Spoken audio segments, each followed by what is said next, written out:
Good morning, everybody. Good morning. Welcome to our ICON Institute of Conservation Hybrid Symposium, Automata, Then, Now and Future. My name is Matthew Reed, and I will get a fuller introduction in a minute from James, and I'm standing in for our chair, Françoise Collonge, who was unable, unfortunately, to make the event for family reasons. So Françoise sends her apologies. Before we begin, our sincere thanks to the Antiquarian Horological Society, who have been of immeasurable help in making this event happen today.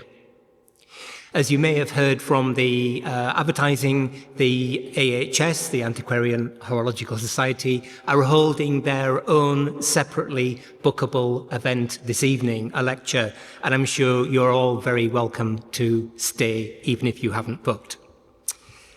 So, ICON, the Institute of Conservation, is a charitable company working to safeguard cultural heritage, and the professional membership of the body for the conservation profession here in the UK. Now, ICON supports several specialist subgroups, if you like, of which we are one. We are the Dynamic Objects Group. Of course, one may argue that on one level or another, all objects are dynamic.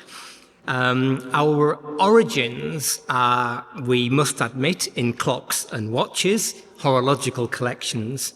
But as you will see today, our interests extend to a much wider group of objects and their associated challenges as conservators.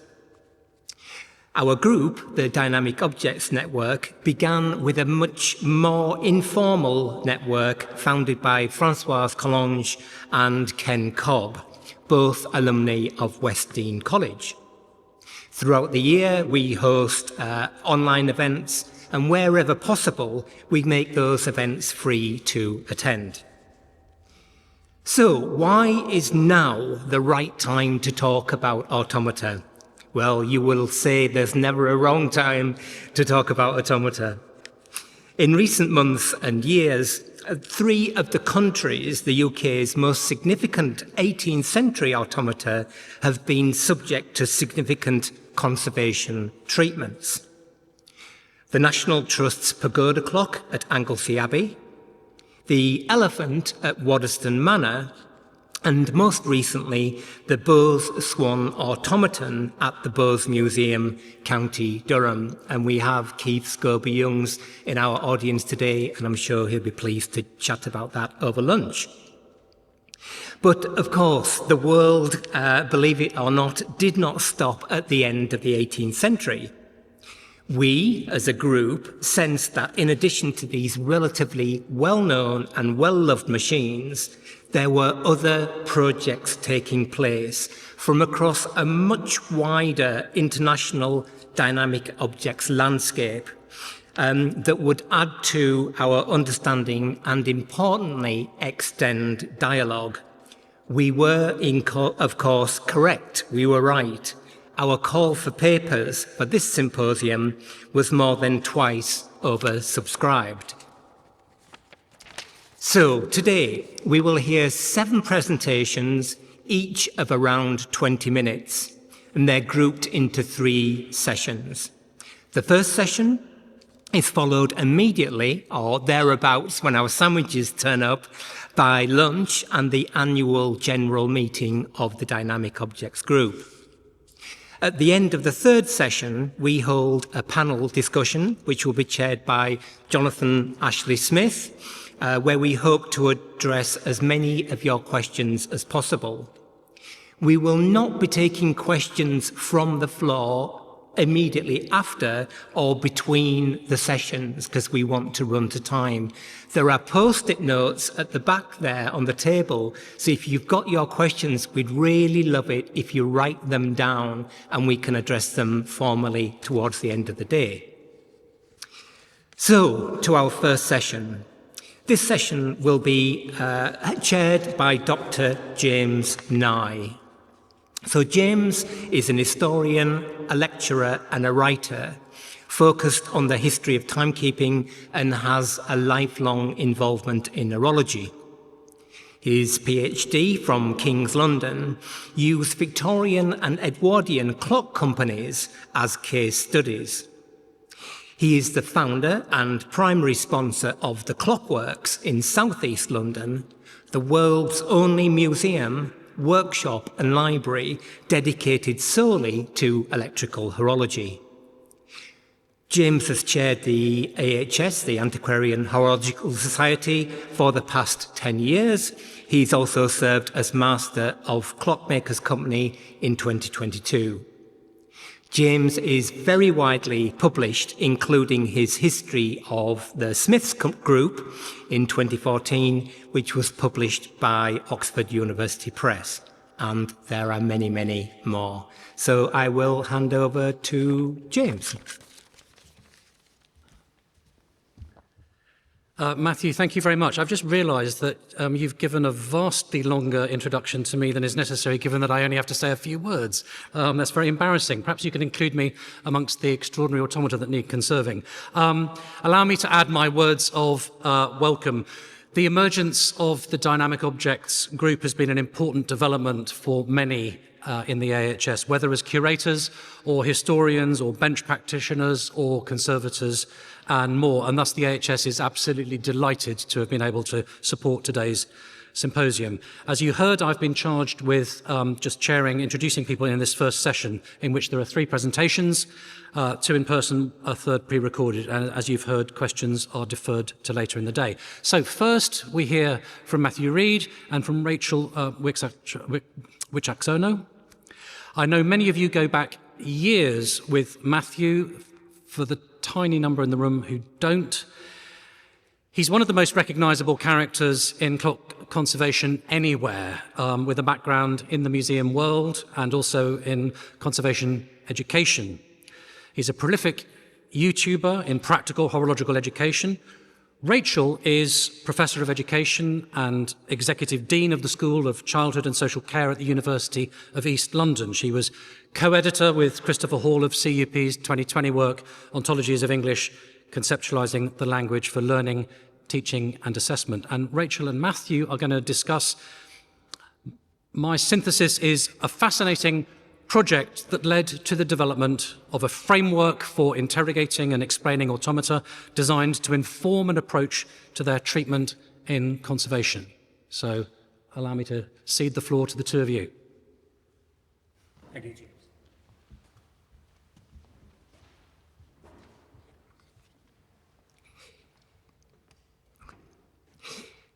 Good morning again. So thank you for the introduction. Hi everyone, and thanks also for the introduction, James. I'm Rachel Wicaksono, and looking forward to talking to you about this topic. Here we're going to be talking about a cross-disciplinary reflection on what things are and how this question of ontologies, what things are, relates to our responsibilities as conservators of historic dynamic objects. So over to you, Matthew. Thank you.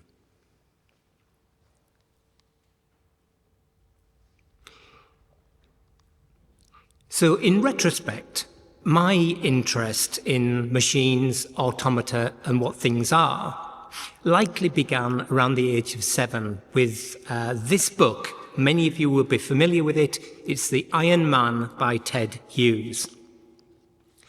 The Iron Man is a story of an unknown metal machine. Was it an automaton? And first this was feared, but then turns out to be a force for good. That and a poetry prize in the form of E.B. White's anthropomorphized pig Wilbur, was that also an automaton, we ask, from Charlotte's Web. They really set the scene for questions yet unanswered, because, as it turns out, they were unanswerable. The opening lines, as we see here from the Iron Man, ask 3 questions, and the answer to those questions is the same. nobody knows. Or, as we might say today, it depends. Nevertheless, the tools we offer today are based on the principles that things are different to different people in different contexts and at different times. We hope the proposed framework may help conservators investigate and extend their practice in a cross-disciplinary manner, and I think that's really an important point to reinforce. So to me, as a conservator, back in 2008, at the point where I disassembled the cam track body of the Bose Swan automaton, there, I realise in retrospect, was a convergence of what were at that time nebulous concepts when I discovered much of the track and therefore the audience-facing performance of the Swan had, probably during the 1960s and early 1970s, been altered, and therefore the understanding of that and perception of that performance was thrown into question. This became the subject of my master's paper, sorry you saw that before, on redesigning and prototyping a conjectured earlier design of track, resulting in the now famous Swanulator, which you will see in a minute. So it's this red line that I was particularly interested in. And what I did was I built a machine to kind of replicate how the thing works. So here we have an illustration by Vector. We have Elliot in the audience today, so thank you for the drawing. And this is to demonstrate the relationship between the blue bit, which is the cam that I was interested in, and the red bit, which is the neck of the swan. Now, as we know, in many cases, particularly in this kind of historic automata, our audience doesn't see what's happening in the under the surface, as it were. So if you change the blue bit, you change what is perceived as the performance of the object. You change how the neck moves around the vertical axis. So I realized that what had maybe passively, this is the Swanulator, by the way, passively been taken for decades as a concrete thing, suddenly appeared less certain, revealing the possibility of simultaneous, multiple versions of thing as a more reliable reality, again to reinforce the same thing appears different to different people at different times. And this was the prototype sort of sealing wax and string cam that I made.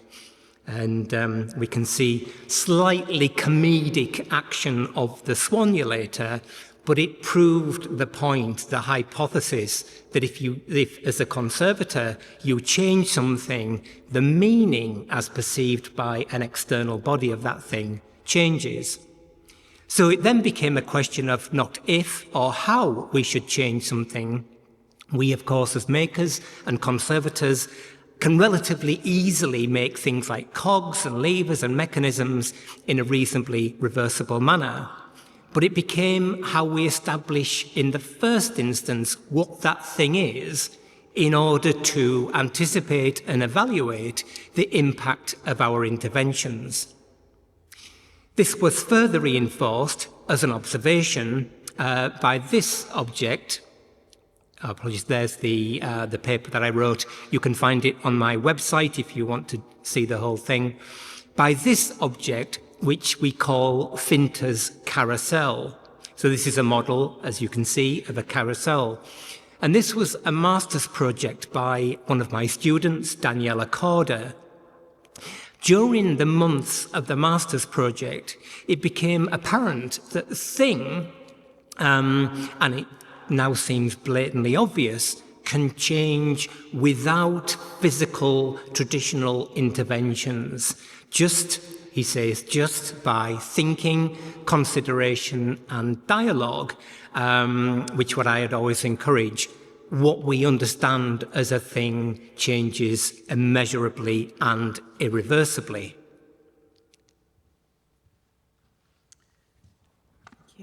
I meant to say earlier, I'm sorry, but this talk is based on an article that Matthew and I published in the Journal of the Institute of Conservation, which you can see here. In our final slide, we have a full list of references. And we have the contact details for Matthew. So if you're interested in reading the article, which is open access, you should be able to track it down from the references. Okay. All right. So we mentioned at the beginning that this is a cross-disciplinary project. So I'd like to say a little bit about my academic discipline, if that's okay. I'm an applied linguist. And you can see on the slide a definition of the discipline there. So we're interested in everyday problems in which language is considered to be part of the problem, and we're interested also in how those problems might be remediated for the benefit of the individuals or groups who are considered to be experiencing that problem. Specifically, I'm very interested in what people think words or things mean, and how these different understandings of meanings can have benefits and drawbacks for different individuals and groups of language users. So working together with my colleague, Professor Chris Hall, who's at York St John University, we developed a framework which attempts to map different understandings of the word English, which we published in our book Ontologies of English, which James mentioned at the beginning. Again, the reference is on the slide.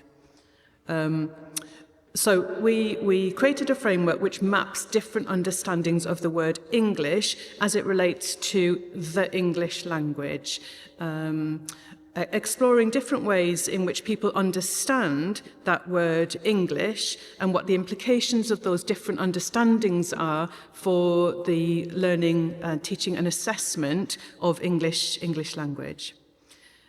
So working together with Matthew and on the basis of his master's thesis, which he's just mentioned, we thought about the swan, and we took that as a sort of case study.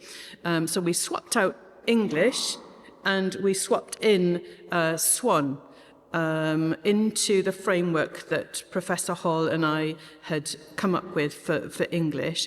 And we compared Matthew's conceptualization of the swan in his thesis with various other understandings of swan implied in a range of different sources that we came across, and you can see the list of sources there on that slide.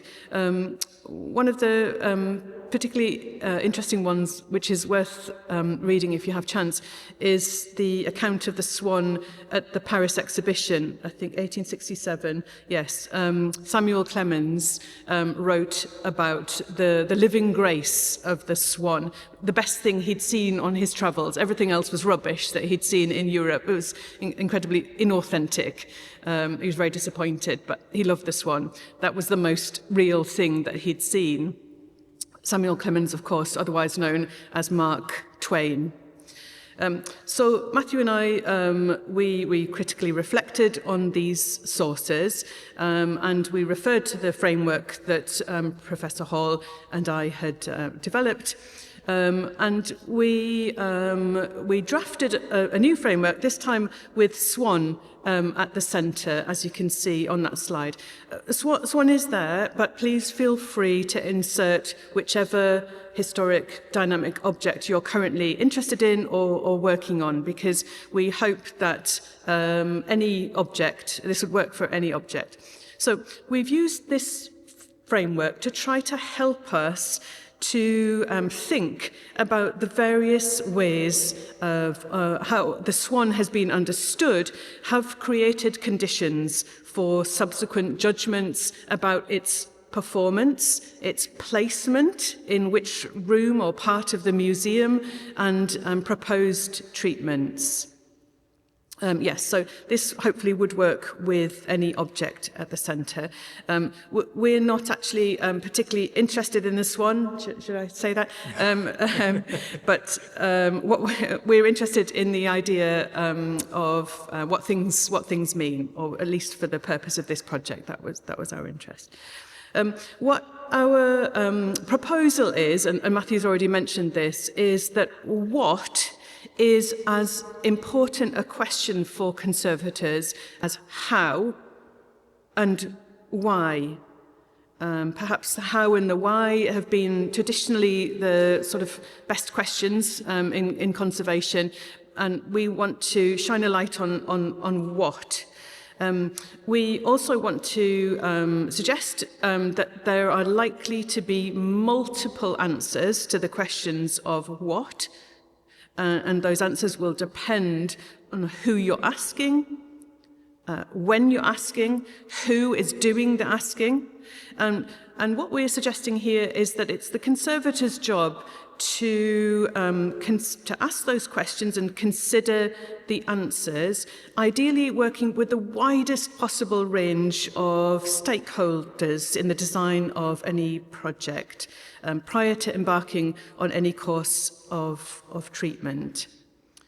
Okay, so what we did with this framework, to try and make it a bit more usable, hopefully, is to translate each of those different 4 domains or categorizations of different ways of understanding what an object is into a series of questions. So these are just suggestions, and you may be able to come up with almost certainly better questions than these, but these are a starter.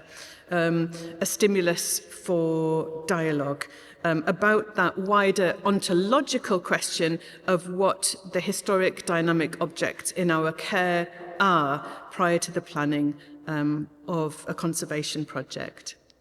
Okay, so the 4 domains I've shown you. The social, here is the cognitive domain, the idea of an object as ideas in the mind, in individual minds. And then we've got, thirdly, the notional domain, which was maybe where Matthew's thinking in his thesis best fitted, when he was thinking about the swan as a sort of series of different parts and how they might be assembled. And then finally, we've got the object in the physical domain. Okay, so once again, we hope, and these questions are listed in full in the journal article, which, as I said, is open access. But we hope that these questions could be a stimulus for dialogue. Perhaps traditionally, the kind of thinking that might be considered the work of a curator. Our argument here, and Matthew's argued this in another publication here, again, it's in the references, but in the Chinese Annals of History, that these types of questions are indeed the responsibility of a conservator and even more broadly, all stakeholders involved in any kind of project. Okay, so we hope that that framework might be a useful tool for setting up that collaborative dialogue. We hope that some of those questions might involve the widest possible range of stakeholders in any planning of a project, so that we don't take for granted what things are, but are open to the fact that any one thing is in fact many things. Depending on our perspective, who we are, where we're from, who's doing the asking, where the asking is taking place, etc. So we want to open up that possibility of multiple swans. Now, we've carried on this work since the publication of the journal article, again in a cross-disciplinary way. We've enjoyed that sort of stimulus for dialogue that is possible when someone comes in from a different perspective. So the next stage of our project was to commission a piece of work from an artist who is an animator, a recent graduate of the animation program at Derby University, Albert Arthur Animations, AAA. Albert has produced a short film on the topic of what is swan. So we shared our journal article with Albert, the animator, and we talked about this idea of multiple swans and multiple understandings of an object and the importance of opening up that dialogue. So I think we're going to leave you with the video, which is going to play. It's a 3-minute video.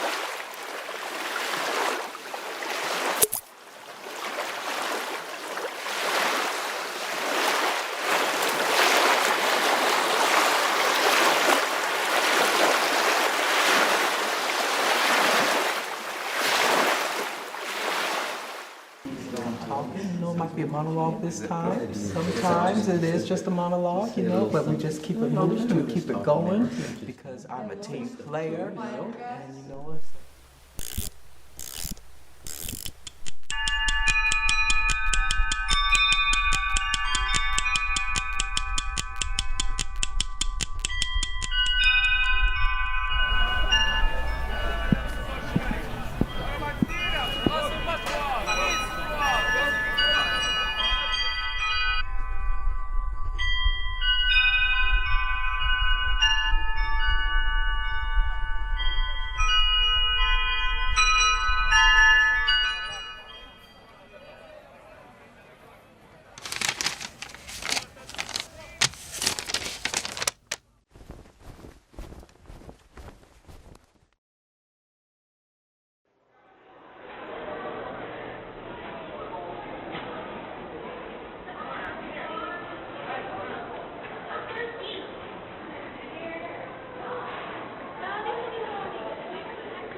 Okay. Albert is available for commissions, so if you're interested in extending or getting into dialogue with an artist about your work and using that as a way of perhaps communicating some of your ideas, then please do feel free to contact Albert. Okay, and so this is our slide of references. If you would like this this slide and this list of references, or all of the slides, in fact, please do contact Matthew. His email address is there on that slide. We look forward to answering any questions that you might have about this idea of ontologies and what things are and how we might get into cross-disciplinary dialogue with the widest range of stakeholders later in the day. So thank you very much.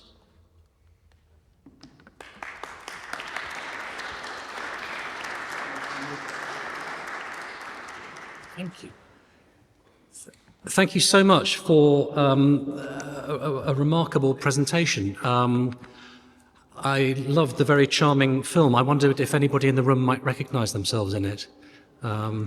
Small giggles there. As Matthew said earlier, we're interested in having questions and discussion throughout the day, so do use post-it notes at the back to write those when you can.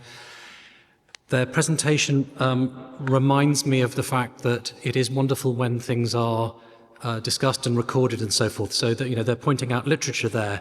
It's very important that projects are not forgotten, that they are written up, that they are resources, so the journals are vital. And to see something familiar to all of us in the room appearing in the Icon Journal is something to be applauded. And we'd like to see, all of us would love to see more of that. So, the onus is on people in the room to contribute. But next today, we are going to be moving rather a long way away, I think, from the world of the swan and from the 18th century, much closer to the recent past. We have Manon Abt, currently reading for a PhD at UCL in the History of Art department. She's researching the preservation of early computer-based art. Today, she'll look at a case study artwork dating back just half a century, but which provokes really interesting and challenging questions surrounding authenticity. So, if we can invite Manon to the front.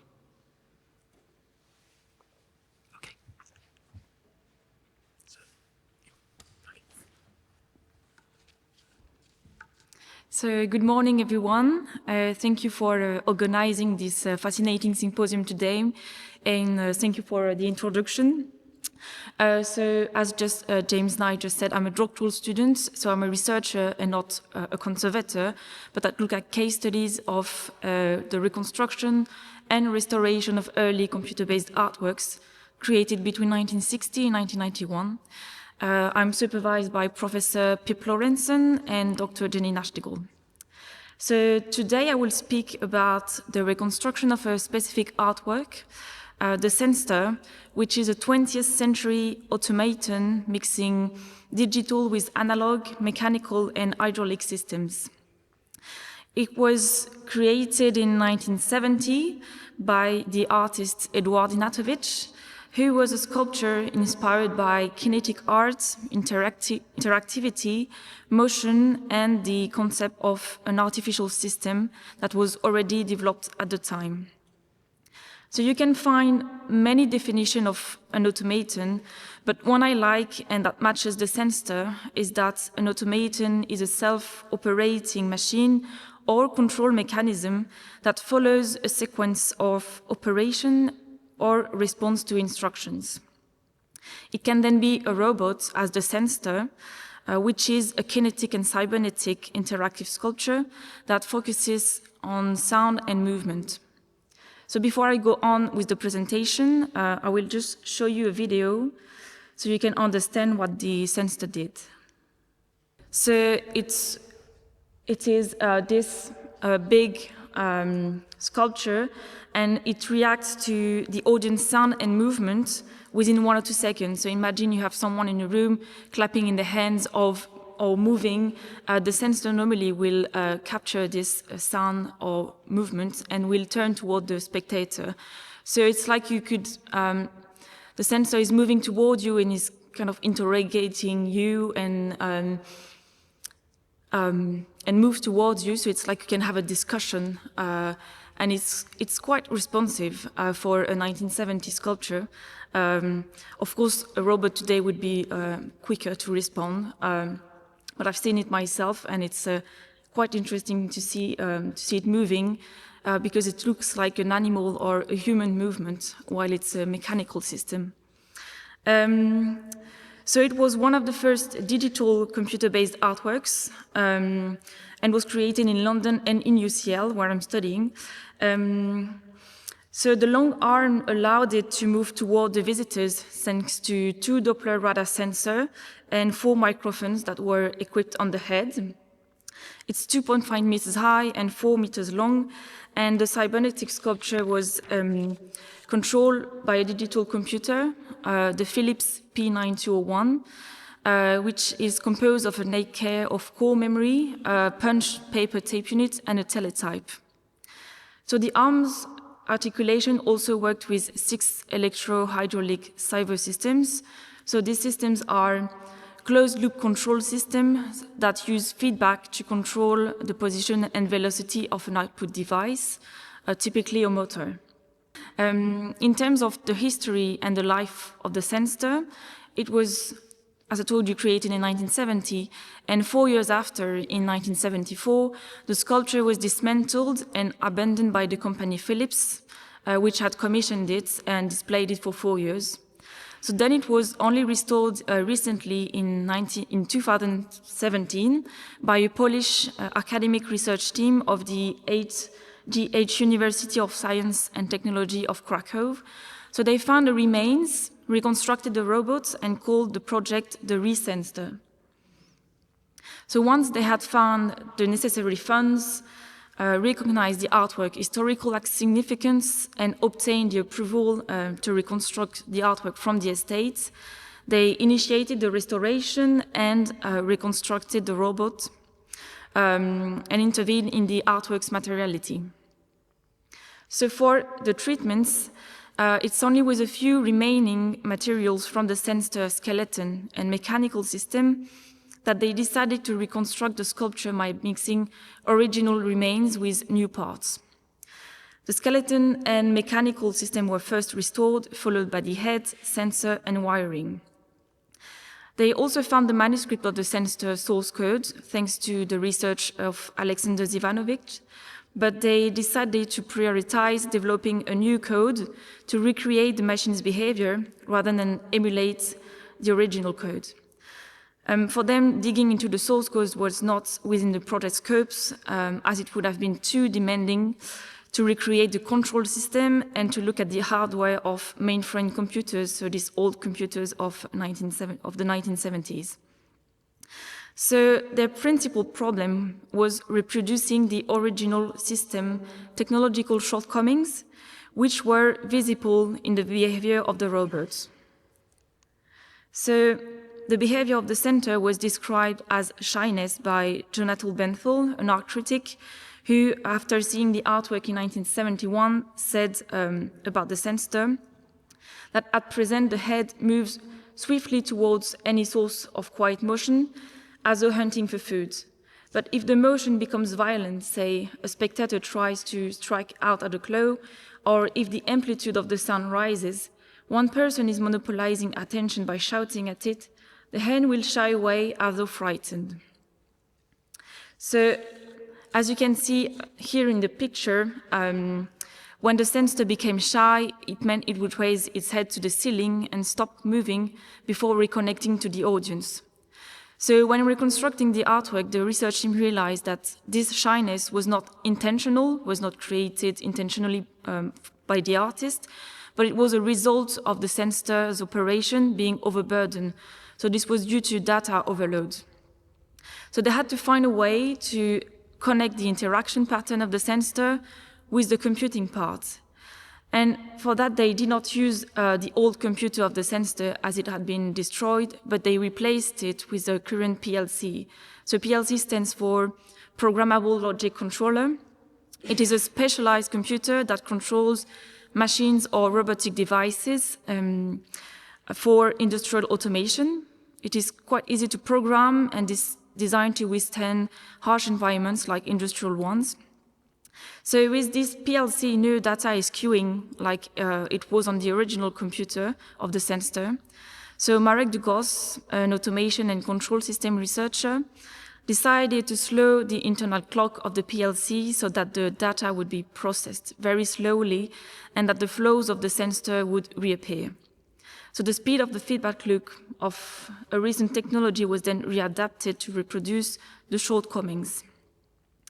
So this reconstruction was a complex and highly time-consuming process, as it is often the case for time-based media artworks or for Automata, I think.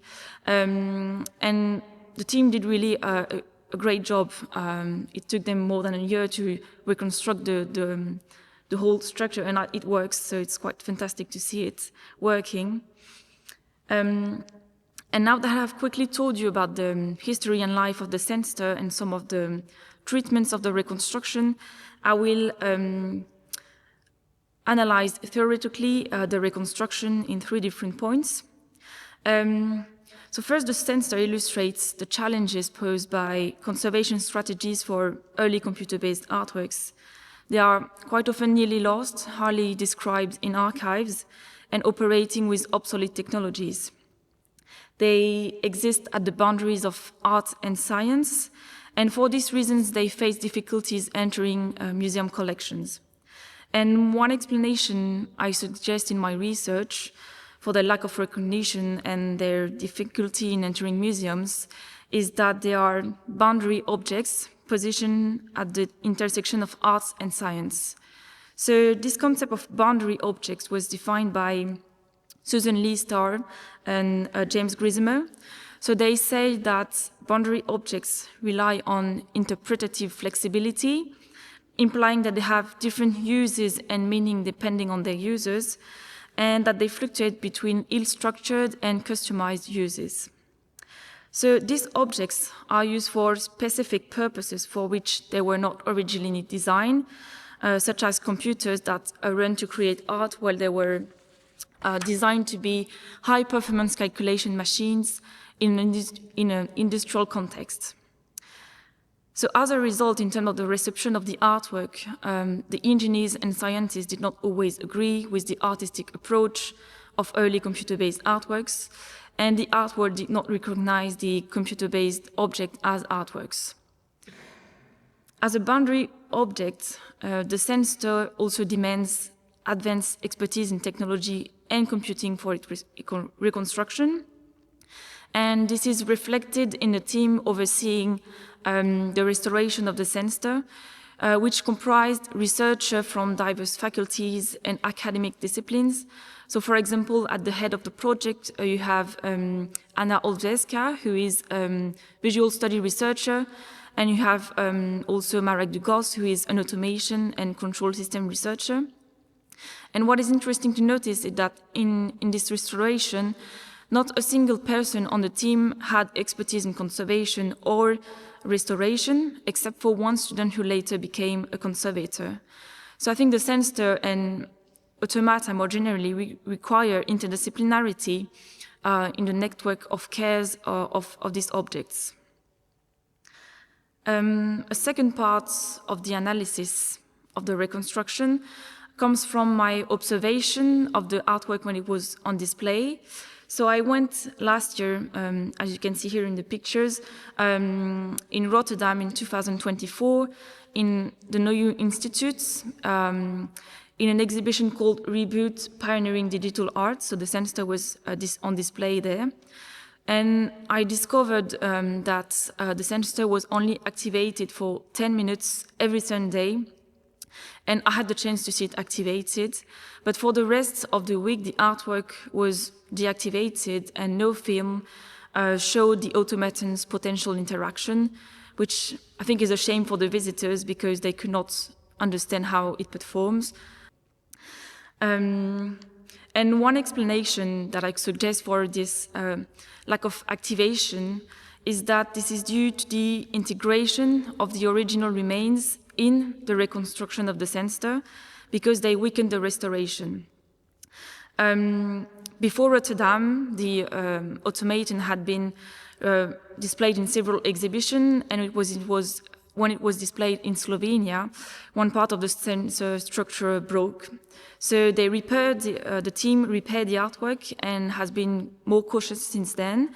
They now reduce the number of loans and avoid its activation. They avoid to activate it too much because it puts it at risk, as in Rotterdam, it was only activated for 10 minutes every Sunday. So by integrating the original remains, the research team adopted conservation practices that foreground the original materiality as a sign of authenticity. And in my research, I suggest reassessing the sensor authenticity based on recent theories of conservation developed for time-based media arts and performance, and recent emerging research that has been integrating post-humanist notions into conservation theories, such as the work of Elia Marshall and Rebecca Gordon, affirming futures. So with these perspectives, the original remains of the sensor eventually become less essential in restoring the artwork, especially if they weaken the sculpture's condition and impact its interconnection with other subjects. So this shift from an artwork's material originality to its interconnectedness opens a space dedicated to its liveness, a notion that is explored in the conservation of time-based media art and performance. So this proposition focuses on the sensor's interactivity, behavior, liveness, and connection and discussions with the audience, the visitors, as part of the artwork identity, rather than its materiality. And this could allow the reconstruction to be operational more sustainably. So with this perspective, the artwork could be less static and more dynamic without the original remains being displayed, and with the choice of replicating entirely the artwork with new materials. Another and final analytical element that I would like to mention for analyzing the conservation strategies of automata or the specific artwork is that conservation strategies can differ depending on the types of museums and institutions in which they are preserved. So it is Susan Keane in Managing Conservation in Museum that defines several paradigms for collection, and she identified three primary functions represented by three types of museums. So you have demonstration for the science museum and technology museums, display for the art museums, and evidence for natural history and archaeological museums. So these paradigms impact the conservation and restoration of objects to make them correspond to their usefulness in museums. For example, for objects considered evidence of a specific geographic area or period, the interventions must be minimal to avoid altering their testimonial aspect. So the original materiality of evidence object is then the recipient of their value in the museum. For art museums, as the visual experience is the primary concern, Keane argues that objects can be slightly modified to improve their aesthetics without their authentical value being depreciated. So building on her analysis, the importance given to an object's material authenticity depends on which paradigms for collection it is located, and this can impact how the behavior of an automaton, its operation, and its aesthetics as a museum object are valued. So to conclude, in the restoration of the censor, the movement and slow interaction with the audience represent the behavior of the sculpture. The technological shortcomings of the time are now a part of the artwork's identity and have been reproduced for the reconstruction. The strategy selected to reconstruct the censor was focused on display, as in an art museum, and has been organized around reactivating the sculpture's behavior while integrating the original remains. And just if you actually are interested in Eduard Ignatowicz and the censor, you can go to Tate Modern. At the moment, there is an exhibition called Electric Dreams, and there is an artwork made by Eduard Ignatowicz, which is on display there. So if you fancy going there, you can go to Tate at the moment. So thank you for your attention.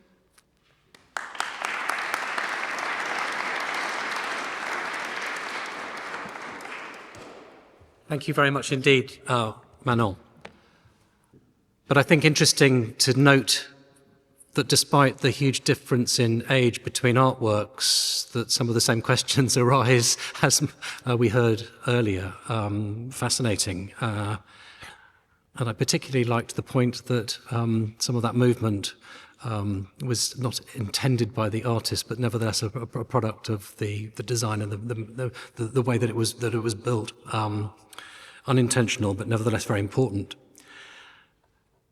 As I said before, the questions that arise, please do make a note of them so that they come into the discussion later. Now, our final presentation this morning has been specially pre-recorded for us and features Raquel Racionero Núñez, Associate Professor at the Faculty of Fine Arts, UCM in Madrid, supported by Professor Alicia Sanchez Ortiz and PhD assistant Emmanuel Sturtmoger. They're going to look at some historical automata where earlier interventions may have irreversibly compromised the mechanisms, leading to a question that's often posed as to whether 3D models may provide the most accessible means of understanding and enjoyment of the artifacts. This work explores the use of three-dimensional technologies in the conservation and dissemination of mechanical musical instruments since the late 19th century, focusing particularly on construction methods and internal mechanisms. By using structured light scanning for detailed digitization, the internal and external structures were captured without physical intervention, thus preserving their integrity and minimizing damage risk, since they are delicate items. To analyze and deeply understand the internal mechanisms and mechanical functioning of these engineering works, photogrammetry was applied, image modeling, and digital animation. These tools permitted us to see each component and analyze how they interacted within a set to produce movement, revealing the skill and complexity of this craftsmanship. Digital simulations not only enrich technical knowledge about these objects, but also provide valuable educational tools for both students and for specialists while preserving the physical state of the pieces. A case study of this music box illustrates how digital technologies facilitate precise conservation and interactive distribution of cultural heritage that showcase its kinetic potential with a distinctly immaterial character due to the presence of musical elements. Scanning technologies. Modeling and digital animation have established themselves as innovative solutions to the traditional challenges of conserving and disseminating these types of pieces today, now inactive and dissociated. With the title Purchase of a Clockwork Picture, the unspeakable delight of the bourgeois hearing the noon chime, Honoré Daumier published in February an illustration for a newspaper currently preserved in the Boston Public Library. No doubt, a solid example of a mechanical piece. These mechanical boxes were ingenious, precise, and popular among the bourgeois. During the 19th century, landscape artists made mechanical pictures and moving images, typically featuring movement and harmony, and rural or hunting scenes that were in style back then. Only a few examples exist today, notably in the Museum of Decorative Arts in Paris, the Conservatory of Arts and Crafts, and in some cabinets as private collections, etc. We need to trace some accounts of these significant works to the late 16th century. Specifically, there exists within the inventory of Anne of Brittany in the 14th century a text that already describes a work of these characteristics. We know these works are complex and were usually displayed, which were also included in collections like Monnier de Mossons from the late 1600s and 1700s, in which we know specifically that he had a high number of examples, around 27. Of all the pieces currently referenced, another of the most notable is the one linked to Louis, which referred to the marriage with Marie Antoinette, and which somehow created a piece with similar characteristics to those displayed here in its collection. The scenes were intricate, and we know they were greatly appreciated for the link and coordination of various trades, meaning watchmaking played a crucial and significant part in the creation of these pieces, but it also had connections with other crafts, like those of painters, ebonists, and gilders. The identified work for study is a mechanical painting preserved in a private collection in Spain. It is shown on the screen exactly as it is preserved today in the private collection, as just a decorative piece. And on the right side of the image, the interaction and opening of this piece can be observed for study. Detail. Next. As shown in the image, A detailed identification has been made of each of the moving elements that comprise the set, i.e., every figure such as the soldier, or the flag and the wheel, or the most crucial element undoubtedly is the railroad or the man riding a horse, that are intimately connected with the movement and the mechanical component associated with the clock showing the hours, and with the musical part that will be shown later. Next, all the previously mentioned elements identified are shown in the image in a detailed way to understand the significance and intricacy involved in the creation of these artifacts. The creation of them, without a doubt, it was the outcome of the efforts made by watchmakers responsible for the mechanisms of the assembly of pendulums, springs, levers, wheels, and connecting rods, inside the realm of what they perceived as components of clock mechanisms. In addition to the actions of the watchmakers, also the work or the final result of these types of mechanical clocks was connected to the painters. The painters who applied multiple colors to the scenes, two-dimensional like the background, and they also applied paint to those small modeled maquettes related to the figures, which were also connected to the actions of the cabinet makers and gilders responsible for the task, in turn to also carve figurative elements that could be represented on the perimeter of the frame in the high relief decorations, which could be featured on the frames, allowing for the subsequent application of gilding and a metallic layer on top.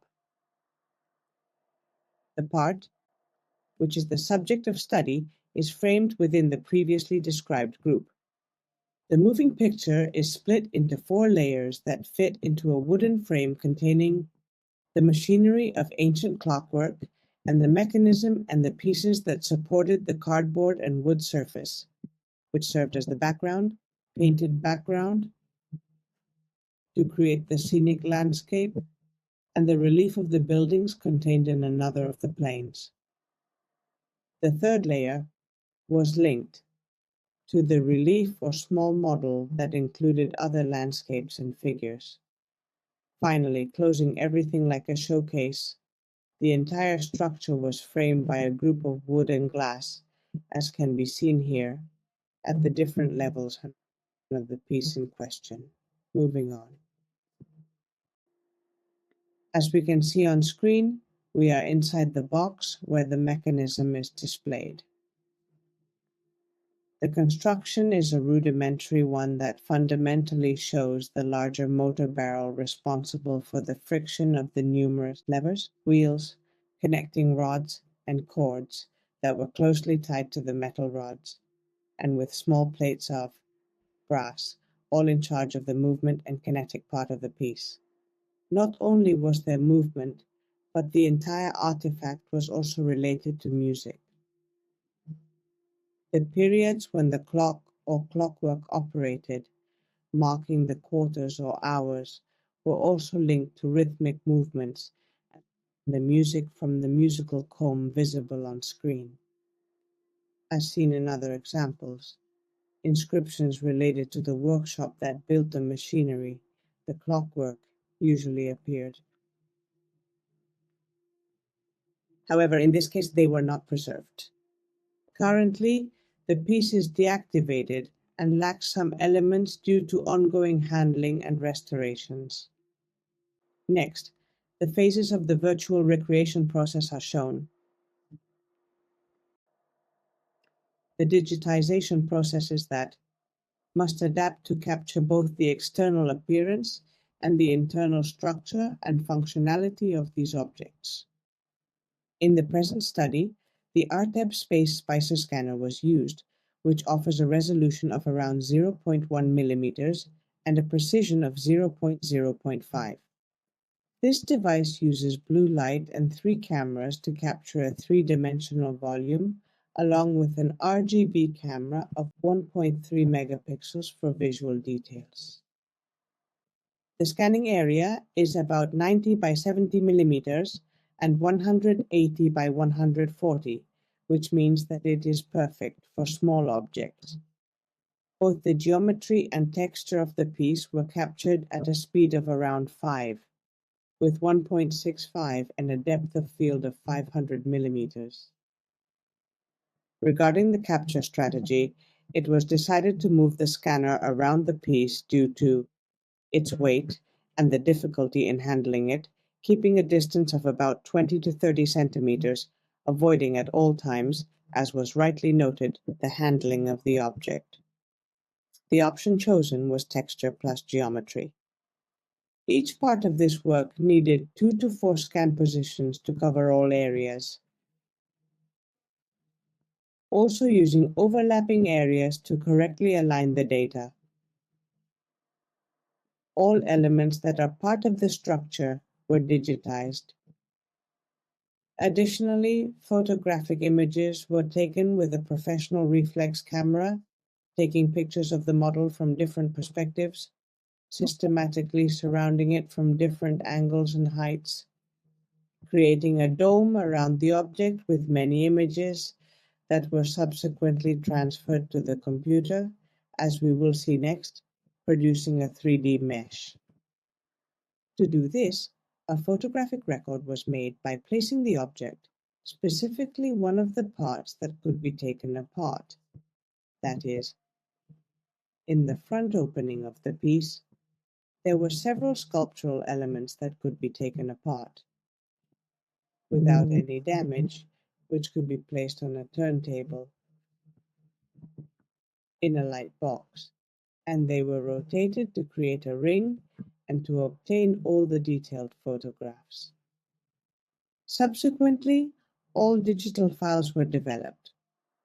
As can be seen in the image, the process or use of photogrammetry has been essential. The model was photographed from various angles, systematically surrounding it from different perspectives, as we described earlier, creating a sort of dome around the object with hundreds of images. All images were uploaded to the computer to generate a 3D polygonal mesh, which would later enable us to create texture and color. After the photographic record was made, the digital files were developed in RAW format to preserve the captured information without any alteration, exactly as it was captured by the camera sensor.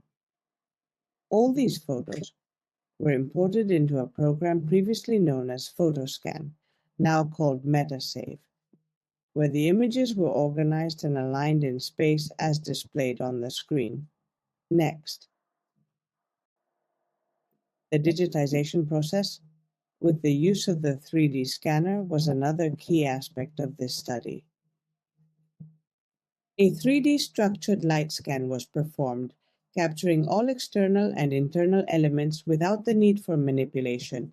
As we mentioned, the process was conducted through the use of ARTED Professional Studio, including the elimination of all extraneous points and aligning the scans, after cleaning all points unrelated to the model, using, among other tools, the lasso tool, to generate and capture the components and structures of the concrete support. After removing the external areas, the scans were performed and reviewed to identify all aberrations and duplicate elements that were not useful to us, separating the oriented frames to correct them in the following phases.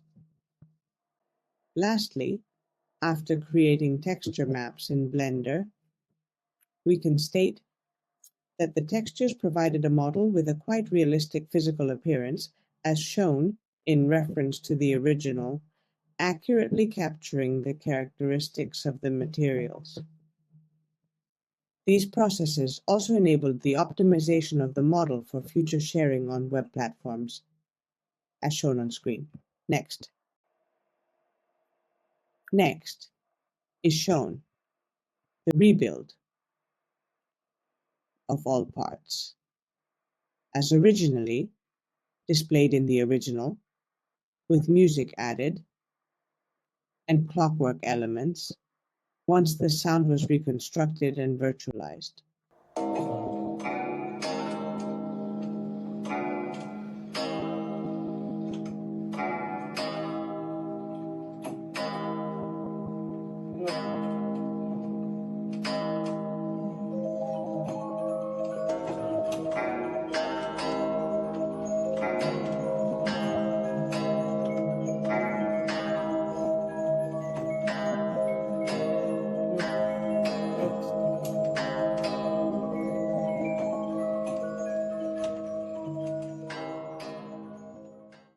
Simulating articulated movements has enabled a functional analysis of the model, evaluating the behavior of these internal mechanisms designed for controlled movements. Modeled in the configuration of this digital skeleton, it has allowed simulating articulated movements linked to each of the elements.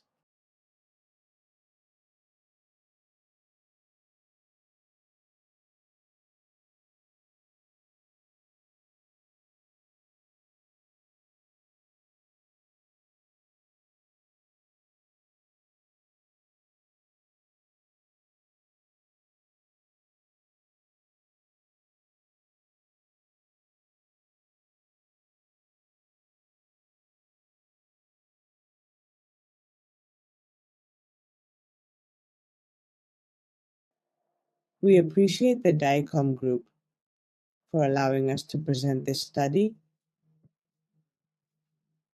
and we, the authors, also express our gratitude to the iPad Research Group, Image, Heritage, Art, Conservation and Technology of the Complutense University of Madrid for collaborating and for supporting this study and research. Many thanks. Well, our thanks to our colleagues in Spain for putting together that remarkable presentation. The point partly there was that the objects had suffered in the past, and a decision was clearly taken that, whereas some of you in the room, I would imagine, would immediately, especially given your involvement in clocks, tend to make those missing parts, but here the decision was to go by a different route, to a different outcome. So you saw an extraordinary survey of how they produced their resulting model, but I'm sure that it gives rise to questions that you might want to ask about that choice. But extraordinarily, for a lot of people involved in timekeeping and so forth, we seem to be ahead of ourselves, which is sometimes unusual. These things tend to run on. But I think we're going to take our first break there. Allows a bit longer for discussion, lunch and so forth. And we'll reconvene a little bit later. Thank you.